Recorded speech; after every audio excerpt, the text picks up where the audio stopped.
নমস্কার বন্ধুরা, আজকে আমার মেয়ের জন্মদিন, তাই ছোটোখাটোভাবে একটা আয়োজন করলাম। তার কারণ আজকে তো আমাদের বেস্ট ডে, মানে আজকে শুক্রবার, তাই নিরামিষের মধ্যেই ও যেটা যেটা খাবে ওকে জিজ্ঞেস করেছি, এটাই করলাম আর কি। বেশি কিছু করলাম না, ছোট একটা আয়োজন। আর জন্মদিনে তো 5টা ভাজা দরকার হয়, তার জন্য 5 ভাজি দিয়েছি, জানি না ও খাবে কি। আচ্ছা, হ্যাঁ, দিলাম। আর একটু পোলাও করেছি, আর এখানে পায়েস করলাম, মিষ্টি দিলাম।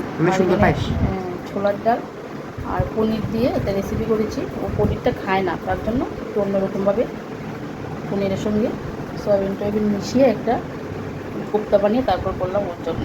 আর এখানে চাটনি করেছি। তো আজকে যেহেতু আজকেই ওর জন্মদিন, তার জন্য নিরামিষের মধ্যে আজকে এইগুলি করেছি।